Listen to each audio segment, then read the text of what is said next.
Oke. Assalamualaikum warahmatullahi wabarakatuh. Selamat pagi. Selamat pagi, Bu. Pagi, Bu. Pagi, Bu. Udah Pagi, pada, Bu. udah pada bangun pagi ya? Belum, Bu. Udah, Bu. Aduh, cuacanya lagi mendung ya, dari kemarin hujan.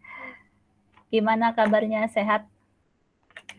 Alhamdulillah sehat, Sehat, Bu. Bu. Sehat, Bu. Iya dong, ya. Kita harus selalu semangat, harus sehat, harus tetap bahagia ya.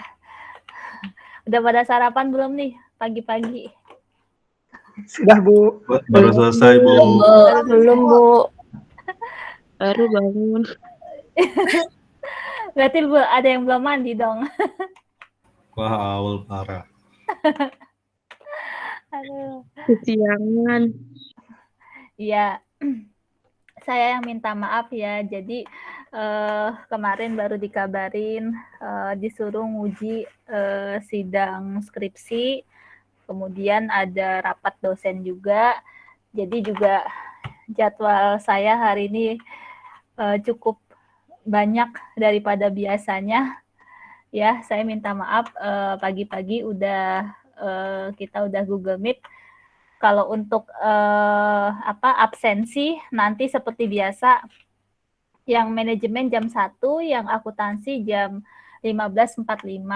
Nanti saya juga ingetin kalau ada yang belum absensi ya. Nah, sekarang udah bisa kalau mau jawab forum diskusi ya, atau mau dilihat soal tugasnya juga sekarang udah bisa, tapi dikumpulin nanti jam 1 ya.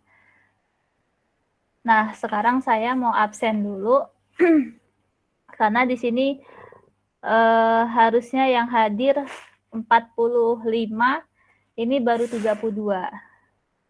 Jadi saya mau lihat kerajinan juga nih pagi-pagi, siapa yang udah hadir ya, yang rajin. Nanti bisa menambah menambah nilai ya, yang rajin. Oke, yang pertama dari manajemen dulu, Farhan tumben belum ada, masih tidur kali. Arin. Hadir, Ibu. Oke. Irwanto. Hadir, Bu. Oke. Mutiara Putri. Hadir, Bu. Ya. Kelvin hadir.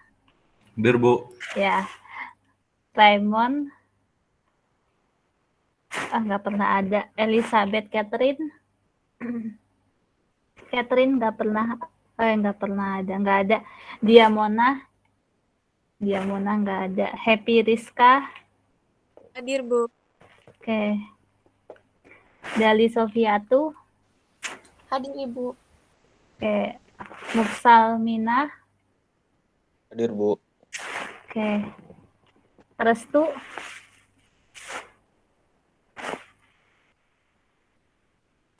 Hadir, Bu. Iya. Lagi. Sylvia. Nggak ada ya. Sylvia nggak ada. Renita. Hadir, Ibu. Oke. Nana nggak ada. Diwa. Hadir, Bu. Oke. Dimitri. Hadir, Bu. Hadir, Ibu. Oke.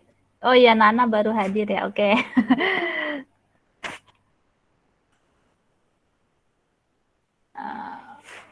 Kemudian Supian. Hadir, Bu. Oke. Sanggita. Hadir, Bu. Oke. Dini. Hadir, Bu. Oke. Lili. Hadir, Bu. Oke. Kiamudin. Hadir, Bu. Ya. Kayaknya ada yang lagi di luar juga ya. Tiara nggak ada. Naomi. Hadir, Bu. Oke. Elizabeth Christian. Hadir, Ibu. Oke. Susana Rati. Nggak pernah ada. Mirta. Hadir, Bu. Oke, alhamdulillah ya Mirta mulai rajin nih, ya. Mudah-mudahan sampai nanti UAS ya, seterusnya rajin. Nani. Hadir, Ibu. Oke, Yeremia tumben belum hadir. Arisfa. Hadir, Bu. Oke. Putri Bintang. Hadir, Bu. Oke. Yuha.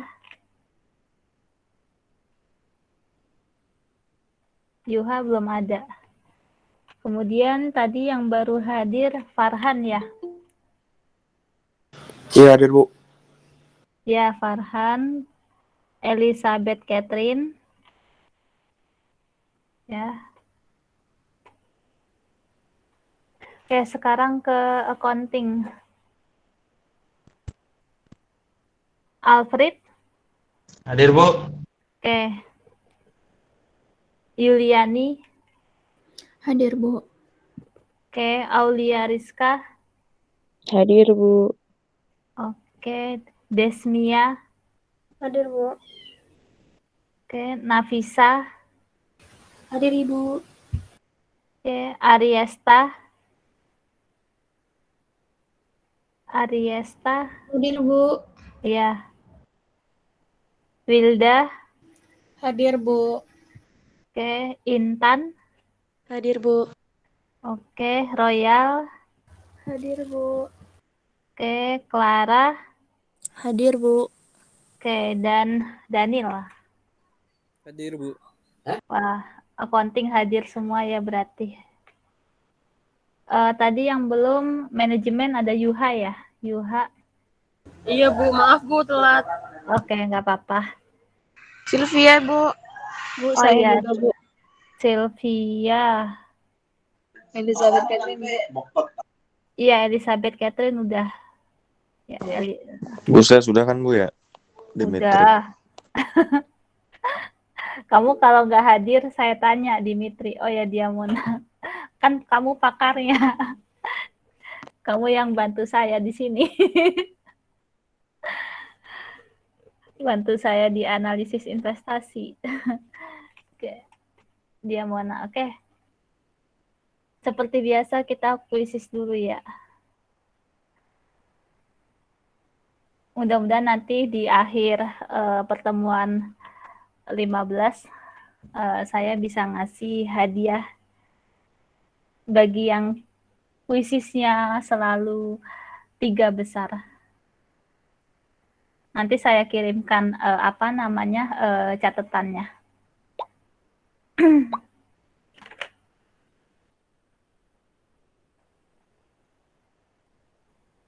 Ada yang mau tanya nggak?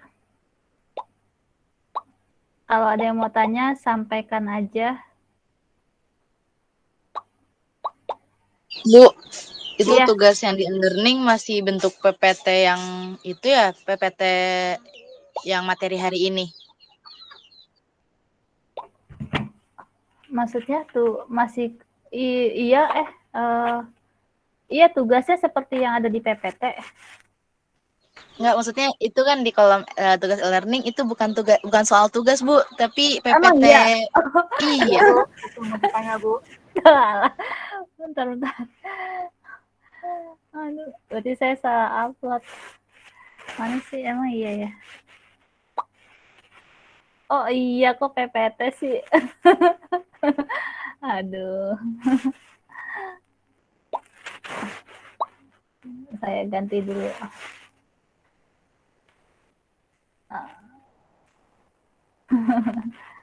Yang akuntansi Sekarang, Bu. Diskusinya sudah boleh diisi sekarang. boleh. Ibu, maaf, kode kuisnya berapa ya? Oh ya, tadi bentar. 919043.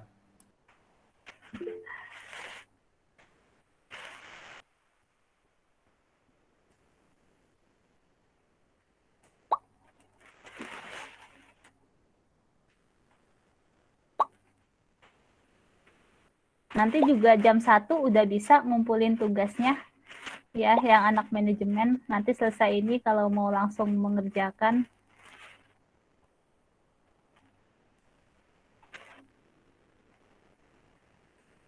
Ini benar. Oh ya, ini kuis. 919043.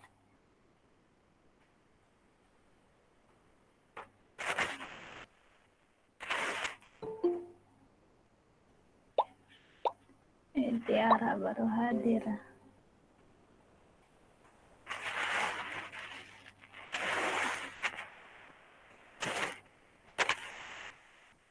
Hari ini saya juga baru mau buat soal UAS analisis investasi.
Ada 3542.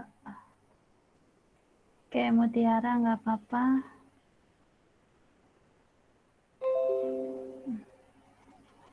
Siapa nih yang belum?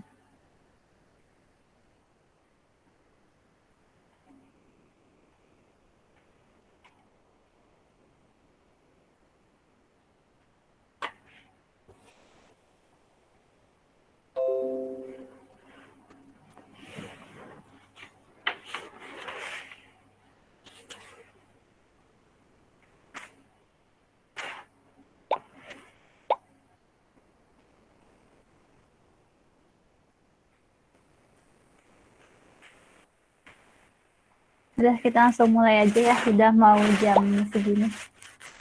Ya, siap-siap.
Wow.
Oke, selamat untuk accounting semua nih dia, tiga-tiganya Clara, Nafisa, Royal, kemudian Elizabeth di manajemen, Sanggita, sama Dali. Ya, Wilda di accounting. Wah, ada kemajuan ya. Oke. Seperti biasa, presentasi dulu oleh siapa ya yang presentasi? Ini kelompok 4 ya. Ada Kiamudin, Tiara, Naomi, Elizabeth Christian, Susana Rati, Mirta, dan Nani. Ya. Oke, silakan presentasi tentang CAPM ya. Iya, Bu. Oke.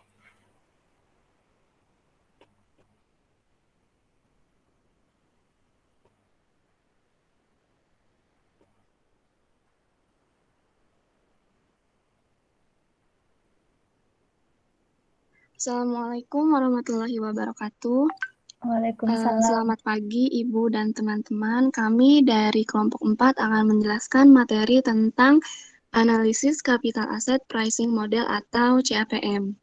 Anggota kelompok kami yaitu ada Muhammad Kiamudin, Tiara Bunga Firza, Naomi Ainum Hasanah, Elizabeth Christian, Susana Rati, Yuni Asri, Mirta Aprilia Yusrinda, dan saya sendiri Nani Menganingsih. Kami akan menjelaskan tentang pengertian CAPM, manfaat, tujuan, asumsinya, kelebihan, dan kekurangannya. Yang pertama ada pengertian dan juga manfaat dari CAPM akan dijelaskan oleh Kia. Kepada Kia dipersilakan. Baik, yang pertama yaitu pengertian CAPM. CAPM adalah model penetapan harga aset equilibrium jika pengembalian yang diharapkan atas ekuitas tertentu merupakan fungsi linier yang positif dari tingkat sensitivitas sekuritas terhadap perubahan portofolio pasarnya. Next. Manfaat capital asset pricing model atau CAPM yang pertama yaitu melihat hubungan risiko tiap aset. Yang kedua, memperkirakan hubungan risiko dengan return. Selanjutnya ada tujuan dari CAPM akan dijelaskan oleh Tiara Bunga Firza. Kepada Tiara dipersilakan. Selanjutnya tujuan capital asset pricing model atau CAPM yaitu bertujuan untuk membantu investor dalam melakukan seleksi saham dan meminimalisir investasi yang berisiko.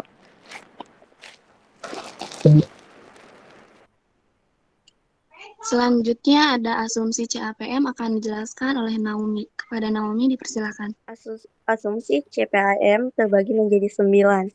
Yang pertama, tanpa adanya biaya transaksi. Yang kedua, tak ada pajak penghasilan. Yang ketiga, adanya harapan yang sama investor sepakat tentang expected return, deviasi, dan koefisien korelasi antara pengembalian. Yang keempat, fully divisible. Yang kelima, investor sulit mempengaruhi harga saham. Yang keenam, short sales diperbolehkan. Yang ketujuh, memilih relaxing lending dari borrowing rate. Yang ke-8, investor mengambil keputusan berdasarkan pertimbangan expected value memakai standar deviasi return. Yang ke-9, semua aktiva dapat diperdagangkan. Selanjutnya akan dijelaskan oleh Elisa. Kelebihan capital asset pricing model atau CAPM yaitu ada 3. Satu itu bisa dipakai dalam perhitungan jangka pendek. Yang kedua itu mudah mendapatkan data yang dibutuhkan. Yang ketiga itu juga tidak memerlukan waktu yang lama untuk memperkirakan pengembalian atau return. Selanjutnya ada kekurangan CAPM. Kekurangannya adalah perhitungannya hanya mengandalkan market risk sebagai resiko tunggal dalam mengestimasi pengembalian investasi sehingga hasil estimasi menjadi kurang akurat.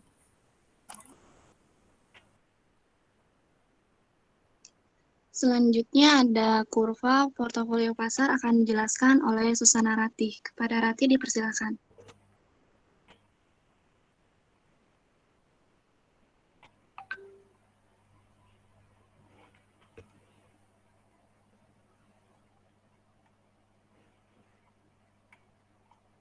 Nggak ada Susana Ratih. Diganti yang lain aja.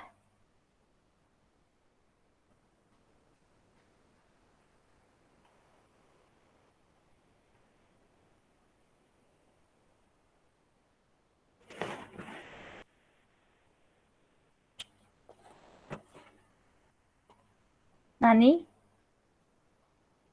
Iya, boleh Bu. Uh, Di sini ada portofolio pasar. Jadi penentuan portofolio efisien sebagai hal terpenting yang harus diperhatikan dalam menentukan portofolio optimal. Portofolio yang efisien ini sebagai portofolio yang menawarkan risiko terendah dengan tingkat return tertentu atau menawarkan tingkat return tertinggi dengan risiko tertentu. Asumsi yang melekat pada portofolio efisien adalah semua investor tidak menyukai risiko atau risk averse. Sedangkan asumsi pada portofolio optimal adalah portofolio yang dipilih seorang investor dari sekian banyak pilihan yang ada pada kumpulan portofolio efisien. Portofolio pada titik M yang ada di kurva itu merupakan portofolio pasar yang selalu terdiri dari semua aset berisiko dan sebagai portofolio aset berisiko yang optimal. Dengan demikian, resiko portofolio pasar yang terdiri dari resiko sistematis atau resiko yang tidak dapat dihilangkan oleh diversifikasi. Jadi, secara umum, portofolio pasar ini dapat diproksi dengan nilai indeks pasar seperti indeks harga saham gabungan atau LQ45 untuk kasus di Indonesia. Selanjutnya ada resiko investasi yang jadi pertimbangan CAPM akan dijelaskan oleh Mirta. Kepada Mirta dipersilakan. Ya, resiko investasi yang jadi pertimbangan CAPM di sini ada 4. Yang pertama ada market risk, itu adalah resiko yang terdapat di pasar. Market risk pun sering disebut sebagai interest rate risk. Dalam pelaksanaannya, resiko pasar akan turut mempengaruhi nilai investasi dan investor. Yang kedua ada default risk. Default risk adalah suatu resiko yang terjadi jika penjual aset ternyata tidak mampu membayar bunga dan juga biaya pokok aset. Pihak investor akan sangat mungkin mengalami default risk. Yang ketiga ada inflation risk. Risiko inflasi dikarenakan adanya inflasi yang tentunya akan menurunkan nilai aset berharga. Yang terakhir ada currency risk. Risiko mata uang ataupun currency risk yang dipengaruhi nilai aset karena adanya penurunan nilai tukar mata uang yang menjadi acuan dari adanya jual beli aset. Yang slide selanjutnya akan dibacakan oleh Nani. Selanjutnya ada istilah-istilah dalam CAPM. Yang pertama adalah risk-free rate. Risk-free rate ini adalah return ataupun hasil dengan tanpa adanya resiko. Dalam pelaksanaannya, instrumen dari risk-free rate memiliki bentuk surat berharga pemerintah seperti utang, obligasi, atau investasi modal lainnya. Notasi dari risk-free rate yang ada di dalam CAPM adalah RF. Yang kedua ada expected return. Expected return ini adalah return yang diinginkan oleh para investor pada aset berharga yang dimilikinya. Notasi expected yang ada di dalam CAPM adalah RE. Selanjutnya yang ketiga adalah return market. Return market atau tingkat pengembalian pasar di dalam CAPM adalah tingkat pengembalian dengan berdasarkan tingkat fluktuasi indeks harga saham yang ada. Notasinya adalah RM. Yang keempat adalah beta. Dengan Karena metode CAPM adalah suatu pendekatan yang bisa memperkirakan hasil, maka di dalamnya dikenal dengan istilah beta. Beta ini adalah suatu cara mengukur tingkat keuntungan dari aset berharga atas return market. Jika nilai beta adalah 1, setiap 1% perubahan return pasar, maka nilai return sahamnya akan sama dengan return saham yang ada. Bila perhitungan beta ini ternyata menunjukkan saham dengan nilai beta lebih dari 1, maka saham tersebut mempunyai resiko yang lebih besar daripada resiko rata-rata yang ada di pasar. Sebaliknya, bila suatu saham mempunyai nilai beta lebih kecil dari 1, maka saham tersebut mempunyai resiko yang berada di bawah rata-rata pasar. Sekian penjelasan dari kelompok 4. Apakah ada yang bertanya? Ya, terima kasih kelompok 4 ya atas presentasinya. Sekarang teman-teman ada yang mau bertanya nggak? Tadi keunggulan dan kelemahannya apa sih CAPM? Ada nggak di PowerPoint tadi? Ada, Bu. Coba. CAPM kalau dalam bahasa Indonesia tuh apa? Berarti model pricing berarti harga ya. Model harga aset modal. Bener nggak kalau bahasa Indonesianya?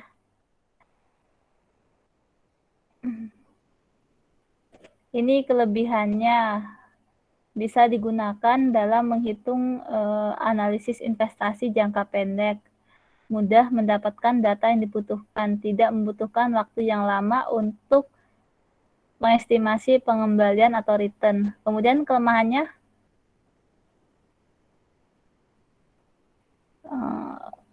dia hanya mengandalkan risiko pasar sebagai risiko tunggal. Padahal risiko itu banyak ya, bukan hanya risiko pasar. Oke, ada yang mau bertanya nggak? CAPM, Capital Asset Pricing Model.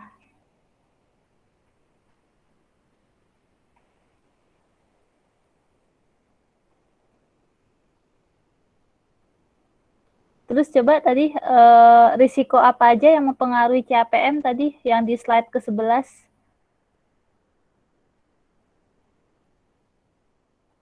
Risiko pasar, risiko kegagalan, risiko mata uang asing, sama risiko inflasi.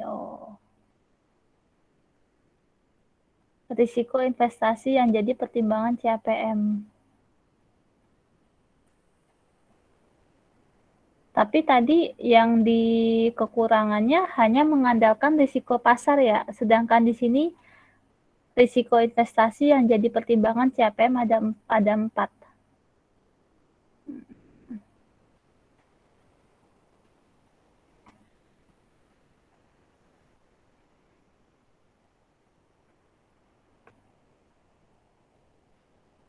Coba tadi pengertian CAPM apa tadi? CAPM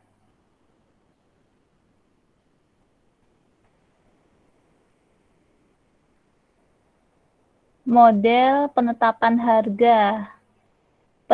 harga aset equilibrium, berarti seimbang ya jika pengembalian yang diharapkan atas ekuitas tertentu merupakan fungsi linier yang positif dari tingkat sensitivitas sekuritas terhadap perubahan portofolio pasarnya.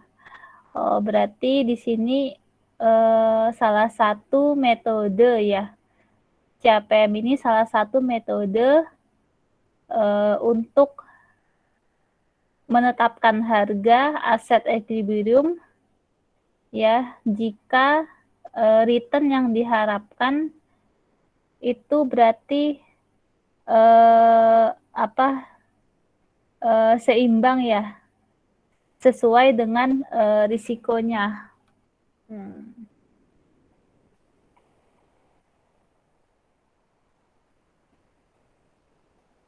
Oke. Tapi umumnya manajer investasi itu kalau mau melakukan investasi itu pernah baca nggak di penelitian tentang CAPM? Itu bagaimana manajer investasi itu membuat keputusan berdasarkan analisa CAPM. Apakah keputusan yang dihasilkan oleh manajer investasi itu baik atau masih belum baik dengan menggunakan model CAPM? Pernah baca nggak di jurnal penelitian gitu?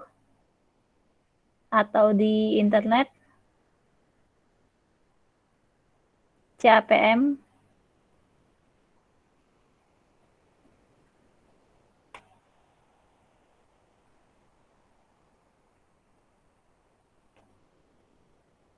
Ayo, ada yang mau ini nggak berargumen, berpendapat? Coba tadi asumsi CAPM tadi apa aja? Yang slide ke-7. Tuh, asumsi CAPM. Katanya tidak ada biaya transaksi. Wah, berarti bagus banget ya, tidak ada biaya transaksi. Padahal kalau melakukan investasi itu kan pasti ada biayanya ya. Ini tidak ada biaya transaksi. Kemudian tidak ada pajak penghasilan juga. Ya, kemudian adanya harapan yang sama antara expected return dengan risiko. Ya, investor sulit mempengaruhi harga saham. Semua aset dapat diperdagangkan. Oke, berarti CAPM ini bagus dong ya metodenya. Bagus apa buruk nih? Karena di sini perhitungan CAPM tidak ada biaya transaksi, tidak ada pajak penghasilan. Menurut kalian ini metodenya cukup baik atau kurang relevan? Karena kan kalau kita investasi kan pasti ada biayanya tuh. Biayanya kan harus kita ikut hitung ya supaya kita benar-benar mengetahui berapa risikonya, berapa returnnya. Tapi di CAPM ternyata tidak ada biaya dan tidak ada pajak. Nah, itu gimana?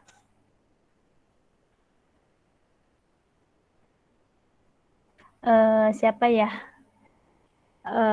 Siapa nih yang bisa berargumen?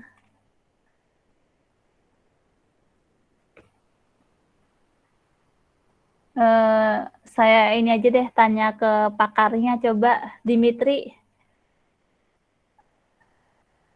Iya, Bu. Menurut Dimitri CAPM tuh gimana? Kan tadi udah itu kan dari asumsi, kemudian kelebihan, kelemahan. Itu gimana? Relevan apa enggak? Itu diasumsikan ada short sales ya, Bu ya. Setahu saya short sell di indeks kita belum bisa deh, Bu, itu. Oh. Kalau di luar negeri udah bisa, di Indonesia belum bisa. Oh, itu kenapa belum bisanya? Karena itu tuh kan seperti meminjam, kalau nggak salah ya, Bu ya, meminjam saham gitu. Jadi misalkan kita nggak punya sahamnya, kita bisa minjem ke orang gitu ya, atau yang ke sesama sekuritas, kayak meminjam gitu untuk sebentar aja, nggak bisa nginep gitu. Maksudnya diperjualbelikan pada hari yang sama. Oh, iya. Setahu saya ya. Iya, di Indonesia tuh belum ada. Iya sih, saya pernah dengar sih emang nggak bisa langsung jual beli dalam satu hari ya. Apa sih? Iya, meminjam orang, iya. meminjam saham orang. Oke, nah terus berarti nih CAPM di Indonesia nggak bisa diterapkan dong oleh manajer investasi. Saya belum ini sih, Bu, belum terlalu mendalami CAPM ini. Pernah baca? Belum, Bu. Belum. Oh. Mungkin ini CAPM-nya lebih ke ini kali ya, investasi ya tadi yang luar negeri tadi ya, yang Dimitri sampaikan. Karena di sini ya sources-nya diperbolehkan. Sedangkan di Indonesia katanya nggak boleh. Emang iya ya, nggak boleh. Iya Bu, mungkin CPM ini peraturan buat di regional kali Bu ya. Memang sih ini apa namanya diperkenalkannya tuh oleh orang asing, itunya apa namanya yang melakukan analisa CPM. Kayak ada lagi nggak yang mau berpendapat?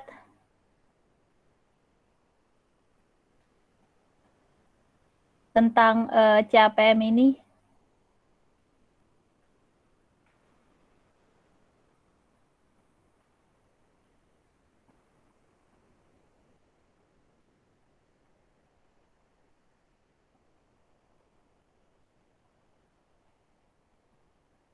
Ada lagi? Menurut kalian CAPM ini mudah dipahami atau sulit? Mudah dipahami atau sulit?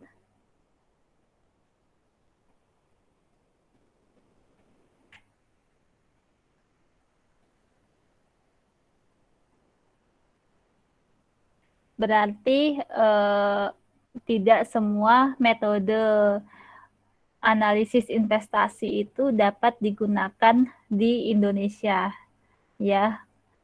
Meskipun kita menggunakan teori dari dari asing gitu ya, internasional, tapi tetap kita melihat kondisi yang ada di Indonesia berarti.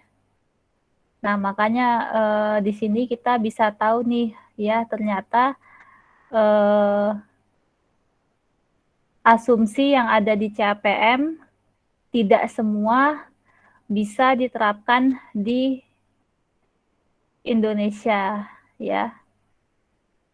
Dan menurut saya sih di sini kan juga tidak memperhitungkan biaya transaksi dan pajak penghasilan.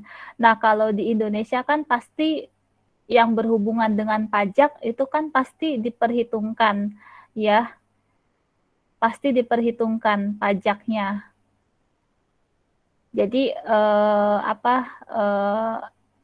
ya ini berarti benar tadi ya, CAPM ini berarti tidak bisa diterapkan sepenuhnya di Indonesia berarti ya. Yuk, ada lagi nggak yang mau ditanyakan? Nggak ada? Kalau nggak ada, berarti nanti saya tinggal ke perhitungannya aja ya, perhitungan CAPM. Ya udah, silakan ditutup kelompok 4 presentasinya. PPT-nya nanti kirim ke saya ya. Baik, Bu. Baiklah, sekian dari kelompok kami. Wassalamualaikum warahmatullahi wabarakatuh.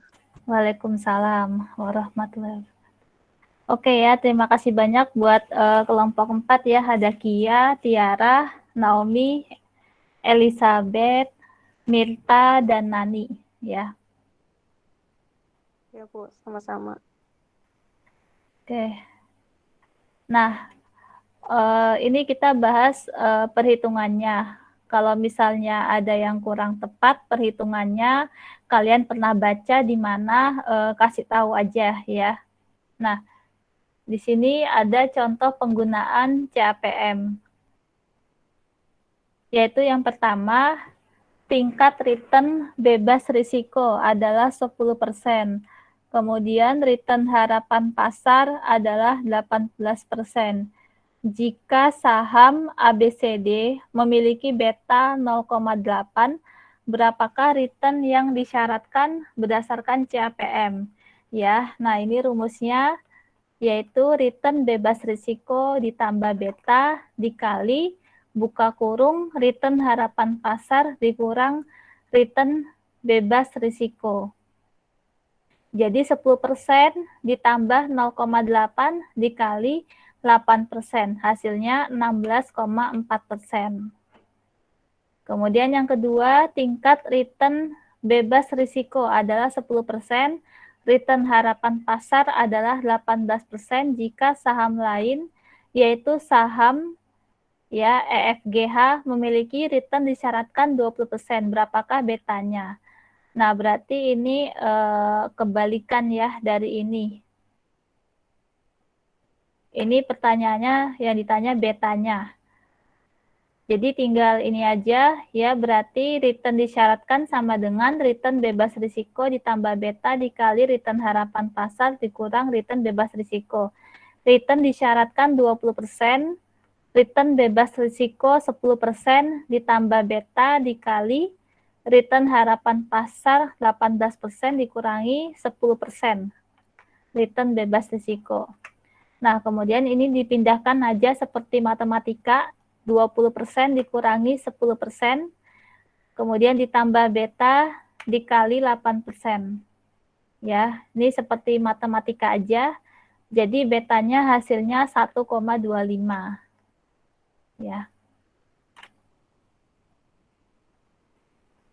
Nah, selanjutnya ini ada contoh yang ketiga ya. Di sini ada return saham ada 2 ya, punya Unilever sama Indofood ya selama 5 bulan terakhir 2021. Ini asumsi aja returnnya segini ya selama 5 bulan. Kemudian pertanyaannya, hitunglah kovarian antara 2 jenis saham Unilever dan Indofood serta berikan kesimpulannya atas perhitungan tersebut. Nah, ini cukup panjang caranya. Ya, yang pertama di sini return ya. Ini dari soal kita pindahkan ke tabel, kemudian kita total. Nah, setelah ditotal berarti return saham UNVR dapat 0,85. Kemudian return saham INDF dapat 0,45. Nah, kemudian kita cari rata-rata. Rata-rata return saham UNVR. Berarti totalnya 0,85 dibagi 5 ya.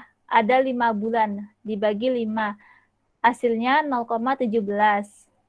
Kemudian yang rata-rata return saham INDF totalnya 0,45 dibagi 5 hasilnya 0,09. Nah, kemudian kita cari deviasi return. Deviasi return yaitu untuk saham UNVR satu-satu kita cari ya, bulan Juni return saham 0,4 dikurangi rata-rata return saham 0,17. Jadi return saham dikurangi rata-rata return saham. Ya, jadi bulan Juni 0,23. Ya, sampai bulan Oktober. Nah, kemudian jangan lupa dijumlahkan totalnya 0, ya. Begitu juga yang saham INDF.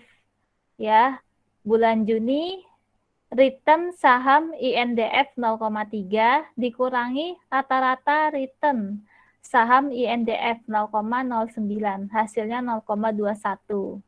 Ya, seterusnya sampai Oktober, kemudian dijumlahkan hasilnya 0. Nah, selanjutnya kita cari deviasi kuadrat atau variance return. Yang pertama untuk saham UNVR. Ya, di bulan Juni deviasi return-nya itu 0,23. Berarti kalau dikuadratkan 0,0529. Ya, seterusnya dikuadratkan lalu dijumlahkan hasilnya 0,188. Kemudian saham INDF ya. Saham INDF di sini 0,21 deviasi return-nya ya bulan Juni. Dikuadratkan jadi 0,0441. Kemudian dijumlahkan 0,1120. Ya. Nah, lalu kita kalikan. Ya, kita gabung antara UNVR dengan INDF. Ya. Nah, di sini dari ini deviasi return. Ya. Saham UNVR bulan Juni 0,23 dikali saham INDF 0,21 hasilnya 0,0483. Ya, jadi ini kita kalikan, ya kita gabung dua jenis saham, ya sampai bulan Oktober, kemudian dijumlahkan hasilnya 0,1385. Nah, baru di sini kita menghitung berikutnya. Tadi ini rata-rata return saham ini udah kita hitung dari sini ya. Ini saya pindahkan aja ke sini ya. Kemudian variance return saham UNVR. Variance return saham. Nah, ini 0,188 ya totalnya dibagi 5. Hasilnya 0,0376. Kemudian deviasi standar return saham UNVR, hasil variance return saham UNVR diakar, ya akar dari 0,0376, hasilnya 0,1939, ya. Jadi standar deviasi itu nama lainnya risiko, ya. Returnnya 0,0376, kemudian risikonya 0,1939. Nah, kemudian untuk INDF, ya, ini rata-rata return dari sini, saya hanya pindahin aja yang tadi udah kita cari. Kemudian variance return saham INDF, ya, ini 0,1120 dibagi 5, hasilnya 0,0224. Kemudian deviasi standar return saham INDF akar dari 0,0224. Ya, hasilnya 0,1496. Ya. Nah, selanjutnya kita cari covariance. Covariance itu dari ini ya, penggabungan dua jenis saham dari return deviasi. Ya, totalnya 0,1385 dibagi 5, hasilnya 0,0277. Nah, kesimpulannya, nilai kovarian yang positif sebesar 0,0277, artinya penggabungan dua jenis saham antara saham UNVR dengan saham INDF dalam portofolio memiliki kecenderungan bergerak ke arah yang sama. Kalau hasilnya negatif berarti bergerak ke arah yang berlawanan. Ya, berlawanan itu maksudnya risiko naik, return turun. Nah, kalau di sini berarti bergerak ke arah yang sama, berarti returnnya naik, risiko juga naik. Ya. Kemudian kesimpulan yang kedua, jika dilihat dari nilai variance return saham UNVR dan standar deviasi saham UNVR lebih besar, ya lebih besar daripada saham INDF. Oleh sebab itu, jika investornya tergolong berani mengambil risiko, maka lebih tepat investasi di saham UNVR. Ya. Sedangkan jika investornya bersikap tidak berani mengambil risiko, maka lebih tepat investasi di saham INDF. Ya. Oke. Ya, sampai sini ada pertanyaan nggak? Ini tugasnya seperti ini ya, jadi cukup panjang. Kemudian dibuat kesimpulannya juga. Ada pertanyaan?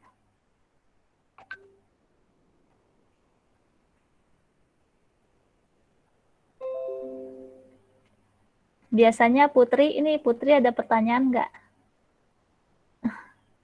Putri Bintang? Aman Bu, aman. Oh, aman. Oke. Yaudah, kalau nggak ada pertanyaan, langsung aja ke jawaban kuisis ya.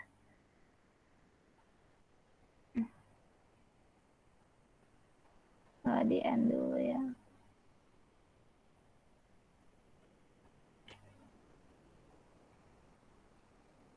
Bisa diklik sih. Oh, ini dia.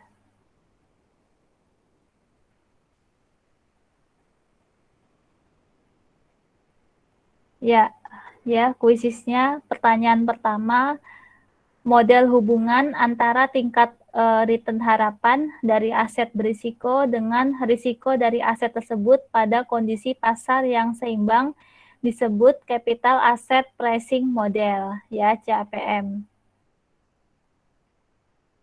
Kemudian pertanyaan kedua, capital asset pricing model adalah model hubungan antara tingkat return harapan dari aset berisiko, ya, dengan risiko dari aset tersebut pada kondisi pasar yang seimbang. Ya, dicatat jawabannya. Kemudian CAPM ini dibangun di atas fondasi teori portofolio Markowitz, ya. Kalau Kotler ini terkait pemasaran, kalau Jensen Mackling terkait teori keagenan. Jadi yang benar Markowitz portofolio. Berdasarkan teori portofolio Markowitz, portofolio yang efisien adalah portofolio yang berada di sepanjang kurva efisien frontier. Nah, efisien frontier tuh tadi mana ya? Nih, yang tadi udah dijelasin ya sama kelompok 4 ya.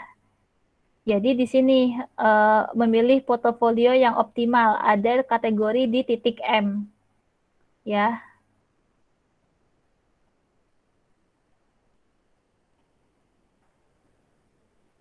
Kemudian pertanyaan kelima, investor mendiversifikasikan portofolionya alhamdulillah, dan memilih portofolio yang optimal sesuai dengan garis portofolio efisien. Kemudian yang keenam, serangkaian kombinasi beberapa aset yang diinvestasikan oleh investor baik perorangan maupun lembaga disebut portofolio, ya. Mungkin di sini kejebak nama ini kali ya, kombinasi, diversifikasi, tapi yang lebih tepat portofolio. Kemudian yang ketujuh, seorang investor dalam portofolio tidak menginvestasikan modalnya hanya pada satu saham, melainkan dalam beberapa saham dengan komposisi tertentu untuk meminimalkan risiko.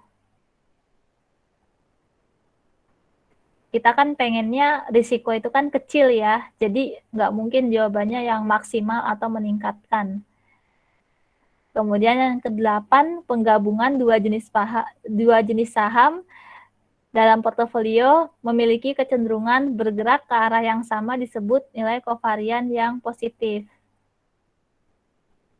Kemudian yang kesembilan, risiko dan return berhubungan positif, artinya semakin besar risiko maka semakin besar juga return-nya, ya. Yang terakhir, nilai kovarian negatif menandakan dua jenis saham tersebut bergerak secara berlawanan, ya. Kalau negatif kan berarti satu positif, satu naik, satu turun, itu kan negatif. Jadi berlawanan.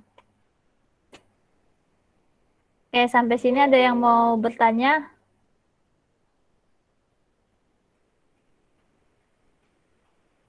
Ada yang mau tanya nggak?